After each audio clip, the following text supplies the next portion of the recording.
oleme tagasi bändi juures, et natukene nendega juttu puhuda. Ja kuulge, mis teid jõulude juures häirib?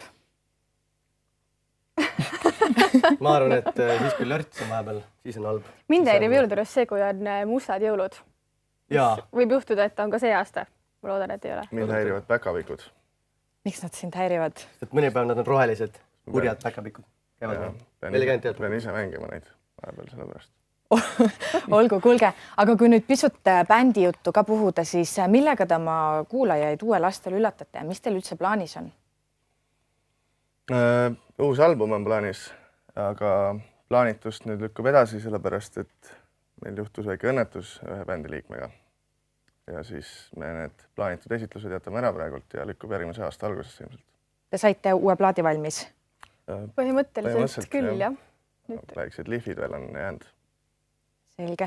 Aga millal teid siis täpsemalt kuulata saab, kas selle sama bändi liikme koosseisus või? Mis mõttes sama bändi liikme? Kas vahepeal muutub? Ei, selles mõttes, et meil lihtsalt kitaristil juhtus väike õnnetus ja siis ta taastub praegult ja siis, kui ta on taastunud piisavalt palju, siis me üritamegi sellega välja tulla ka. Ja 2015. aasta tuleb siis Põhja-Tallinnal väga kontsertite tihe või? Loodetavasti, jah.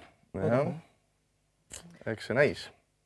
Kuulge, teate, mina tihtipeale oma tutvusringkonnas kuulen inimesi ümisemas teie laule ja ma tihtipeale teen ka seda ise. Ja mis te arvate, mis on teie fenomen? Miks peaaegu kõik Eesti inimesed teavad, kes on Põhja-Tallinn?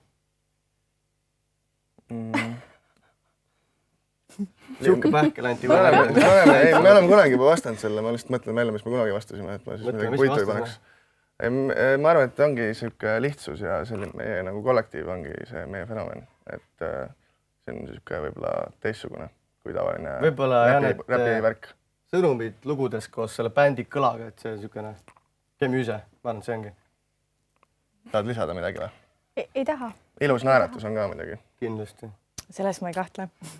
Kuulge, aga suur aitäh meile saatesse tulemast. Ma soovin teile ilusat algavat jõuluaega ja armsad vaatajad, teiega me kohtume juba uuel aastal.